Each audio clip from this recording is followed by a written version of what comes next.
I almost didn't make it home that night. Not because of the weather, not because of traffic on the highway, because of my own son. But I'm getting ahead of myself. Let me take you back to the beginning, to a Thursday morning in March that started like any other day and nearly ended with me in the ground. My name is Walter. I'm 67 years old.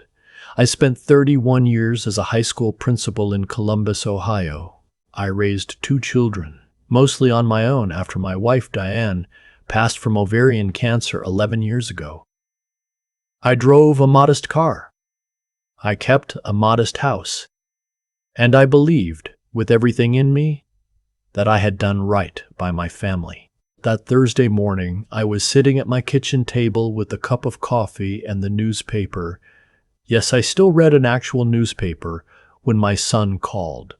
"Dad," he said, and his voice had that particular warmth in it that I had learned over the years meant he wanted something. "How are you feeling?" "Fine," I said. "Why?" "I just worry about you," he said. "Living alone in that big house. I've been thinking, what if you came to stay with us for a while? Just a week or 2. The kids miss you. Sandra misses you." My son's name is Marcus. He was 41 that year. He worked in real estate development, did well enough, drove a truck that cost more than my first house. He had a wife named Sandra and 2 grandchildren. I adored little Cody, who was 8, and May, who had just turned 6. And yes, there were times the house felt too quiet without Diane in it. "A week or 2, I repeated. "Maybe longer," he said. "Just see how it feels." I told him I'd think about it. I hung up the phone and looked out the kitchen window at the backyard where Diane used to grow tomatoes every summer, and I thought maybe it would be nice. Maybe it was time to stop being so stubborn about living alone. Diane would have told me to go. She always said I was too proud for my own good. What I didn't know, what I had absolutely no way of knowing that morning, was that by the time that phone call ended, a plan was already in motion. A plan that had been quietly building for months. A plan that had my name on it. I drove to Marcus's house that Saturday with a single bag and my blood pressure medication. His house was 40 minutes north of mine, out past the suburbs where the lots got bigger and the houses got quieter. I always liked to drive. Rolling hills, old oaks, that particular shade of Ohio sky in early spring that's not quite gray and not quite blue. Sandra met me at the door. She was pleasant, as always. She had a quality I had never been able to put my finger on. A kind of carefully maintained warmth, like a fire that someone was tending with a very specific purpose. She hugged me and said it was so good to have me there, and that she'd made pot roast. The first few days were pleasant enough. I played with the grandchildren in the backyard. I watched baseball with Marcus in the evenings. Sandra made good meals and refilled my coffee without being asked. I started to relax.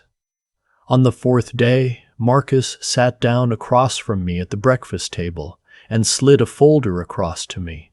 "What's this?" I asked. "Just some paperwork," he said. "About the property. I had a rental property on the east side of Columbus, a 4-unit building my father had left me, that I had maintained and paid off over 30 years.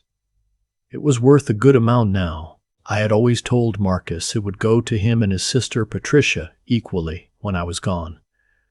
"What kind of paperwork?" I said. "It's a property management agreement," he said. "It just makes more sense for me to handle the day-to-day stuff while you're here. Save you the hassle." I looked at the folder but didn't open it. Something about the way he said it, the casualness, the slight tilt of his eyes away from mine, made a small, quiet thing tighten in my chest. "I'll look at it later," I said. He nodded.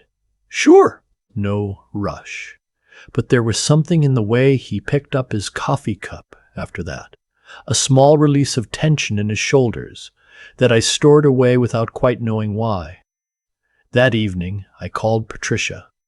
My daughter was 38, lived in Atlanta, worked as a pediatric nurse. She had her mother's voice, low and careful and honest. She and Marcus had never been close, not even as children. I had always assumed it was just temperament. Now I wonder if she had seen something in him that I had refused to see. "Dad," she said when I told her where I was. A pause. "How long are you staying?" "A week or two, maybe longer."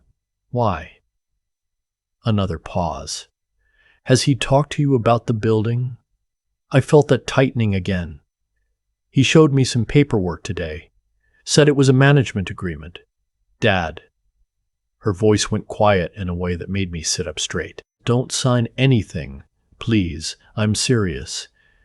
"What do you know that I don't?" I asked. "I don't want to say anything I can't prove," she said. "Just don't sign anything, and call me every day, okay? Every single day." I almost pushed her for more, but Patricia had her mother's way of saying exactly as much as she meant, and not a word more. So I said okay, and I hung up, and I sat in the guest room of my son's house for a long time in the dark. The next morning, Sandra made me a cup of tea. I didn't usually drink tea. I was a coffee person, had been my whole life. But she brought it to me in the living room with a little smile and said she'd read that green tea was better for blood pressure, and she knew I was always watching my numbers, and I was touched by the thoughtfulness. I drank it. By mid-afternoon, I had a headache. By evening, I felt nauseated and strange, my thoughts moving slower than usual, a heaviness in my limbs I couldn't account for. I told myself it was the change in routine. Sleeping in an unfamiliar bed, the drive. The next day, Sandra made me tea again. The day after that, she made it again. On the fourth morning of the tea, I woke up and my hands were trembling. Not badly, but enough. I sat on the edge of the bed and looked at my hands and thought about Diane, who had held those hands through 31 years of marriage. And I thought she would not like this. She would not like this at all. I called my doctor's office and described the symptoms. The nurse asked if I had changed any medications, changed my diet, anything unusual. I mentioned the tea. She asked me what kind. I said I didn't know. Sandra had just brought it to me. There was a short pause. "Mr. Walter," she said, "I think you should come in." I made an appointment for that Friday, which was 3 days away. And then I did something I hadn't done in years. I called my old friend Raymond. Raymond and I had been friends since our 20s. He had worked 40 years as an investigator for the county.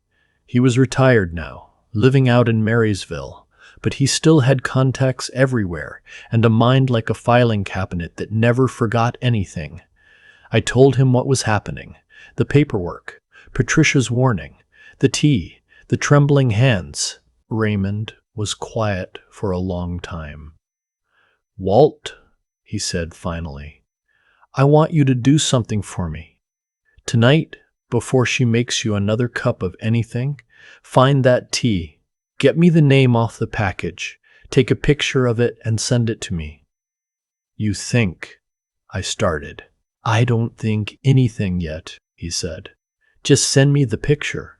That night I waited until the house was quiet and went to the kitchen.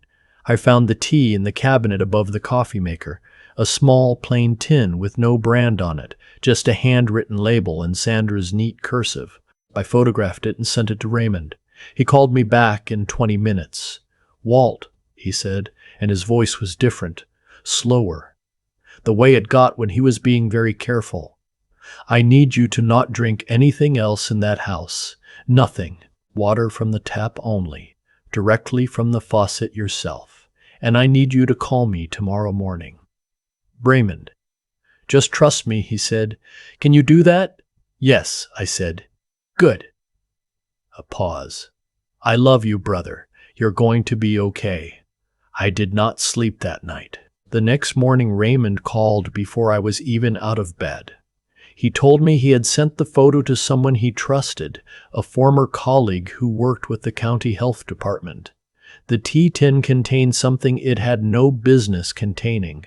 I won't say the name of it here, but it was real, and it was dangerous, and in the quantities being administered daily to a man of my age with my blood pressure history, it would have looked, on a death certificate, like a cardiac event. I sat in that guest room listening to Raymond talk, and I felt the world tilt sideways. "How long?" I asked. "A week, maybe 2, depending on how much you'd been given." A pause. "Walt, I'm calling someone. A contact at the sheriff's department here in the county. This is beyond what I can handle alone." "Marcus," I said. It wasn't a question. Raymond was quiet. "Does Marcus know?" I said. "I don't know who knows what yet," Raymond said carefully. "But you need to sit tight, act normal, and let me make some calls. Can you do that?" I told him I could. I got up. I washed my face.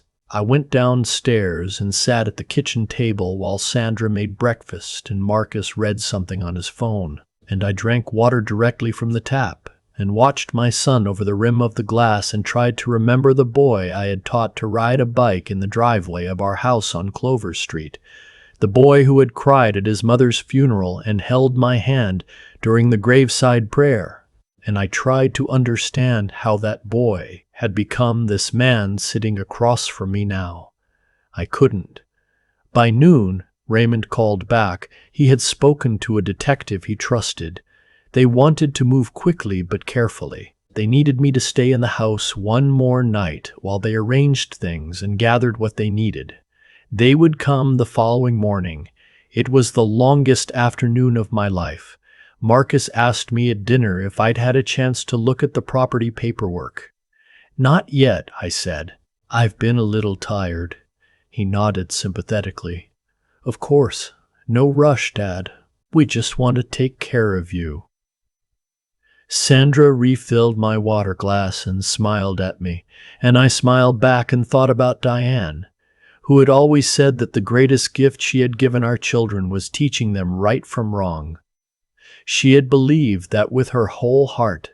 She had been so sure. I wondered, sitting at that dinner table with a fork in my hand and my son's face across from me, whether she would have been able to look at him the way I was looking at him now, whether she would have been able to hold her face still.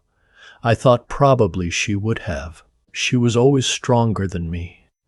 That night I packed my bag quietly and put it by the door of the guest room. I didn't sleep. I sat in the chair by the window and watched the dark backyard and talked to Diane the way I had gotten in the habit of talking to her since she died. Not out loud, just in my head. A running conversation that I knew was one-sided, but that helped me feel less alone. I told her what was happening. I told her I didn't understand it. I told her I was scared, not of dying exactly, but of what it meant that my own son had looked at me and seen an obstacle instead of a father. I told her I wished she were here. In my head, as she always did in these conversations, she said something practical. She said, "You're still here, Walt. That's what matters right now. Stay here." At 8:15 the next morning, a car pulled into Marcus's driveway. 2 people got out, a man and a woman, both in plain clothes, both with that particular quality of stillness that I had come to associate over the years with people who carry authority quietly. The woman knocked on the door. Marcus answered it. I was standing at the bottom of the stairs with my bag. I watched my son's face when he saw them. I watched the exact moment, a flicker, maybe half a second, when he understood. He covered it quickly. He was always good at that. But I saw it. They were thorough and professional and kind to me throughout. They spoke with Marcus and Sandra separately. They collected the tin from the cabinet. They spoke with me for a long time in the living room while the grandchildren blessedly were at school. Cody and May knew nothing of any of this, and I prayed that morning, sincerely and specifically, that they would go on knowing nothing of it for as long as possible. Sandra broke first. She told them everything, and I mean everything, in under an hour. The plan, as it turned out, had been Marcus's idea, conceived approximately 4 months earlier when he had gotten into serious debt with a business deal that had gone badly wrong. The rental property, in his calculation, was the solution, but I was 67 years old and in good health and not likely to sell. A property management agreement, he had reasoned, was too slow and too uncertain. He needed the building, and he needed it soon, and he had, apparently, decided that the only reliable path to it was through my death. Sandra had gone along with it. She told the detective she had been afraid of Marcus. I sat in the living room and heard her say this through the wall, and felt a complicated grief I still don't have the right words for. My son was taken out of his own house in handcuffs on a Tuesday morning in March, with the early spring Ohio sky above him, that particular shade that's not quite gray and not quite blue. I didn't watch. I sat in the living room and looked at a framed photograph on the side table, a photo from Cody's birthday 2 summers ago, all of us together in the backyard, Marcus grinning with his arm around my shoulders. I picked it up. I looked at it for a long time. Then I put it down, picked up my bag, and walked outside. Raymond was waiting in the driveway.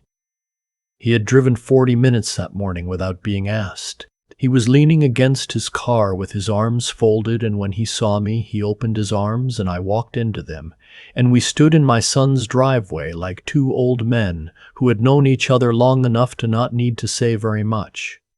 "Come stay with me a few days," he said. "Okay," I said. Patricia flew in from Atlanta that weekend. She sat across from me at Raymond's kitchen table and said, "I'm sorry, Dad. I should have told you more when I called." "You told me enough," I said. "I should have asked more questions." We were quiet for a moment. "I keep thinking about Mom," she said. "I should have asked more questions." We were quiet for a moment. "I keep thinking about Mom," she said. "Me too," I said. "She would have been furious," Patricia said. "Yes," I said, "and then she would have figured out what to do." Patricia looked at me across the table with her mother's eyes. "That's what we're going to do too," she said. "Figure out what to do." The legal process took many months. I won't walk you through all of it. The hearings, the evidence, the long stretches of waiting. I will tell you that Marcus was charged and that Sandra cooperated with prosecutors in exchange for a reduced charge. I will tell you that Cody and May went to live with Sandra's mother in Cincinnati, and that I drove down to see them twice that fall, and that Cody climbed into my lap and fell asleep the way he used to when he was smaller, and that I held him there for a long time with my hand on his back, feeling him breathe.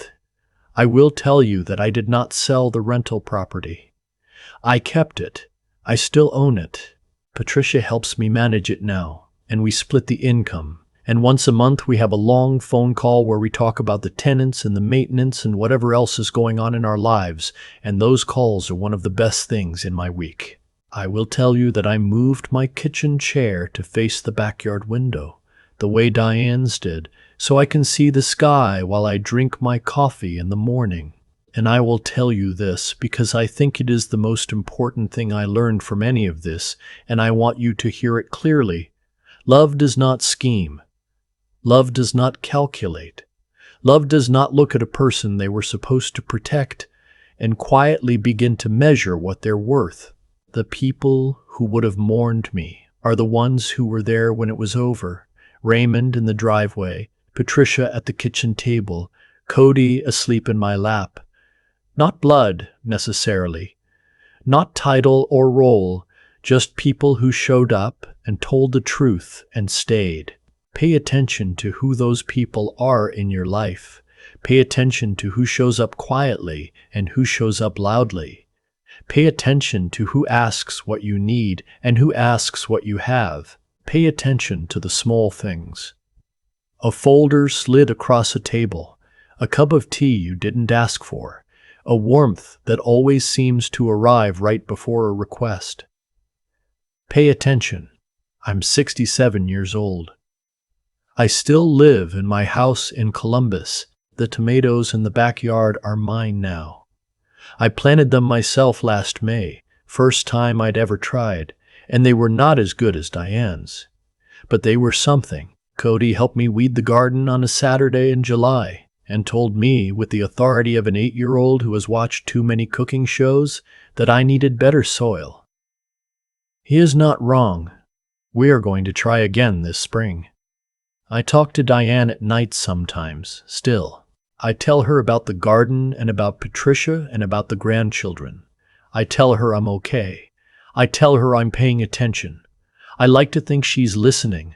If you stayed with me this long, I want to ask you something. Not about me. About you. Is there someone in your life who you've been ignoring a quiet warning about? Someone whose warmth arrives a little too reliably right before they need something? You don't have to answer that out loud. Just sit with it. And if something in this story felt familiar, if you recognized something you've been afraid to name, please say so in the comments. You might be surprised how many people are sitting in the same quiet room as you. I read every single one.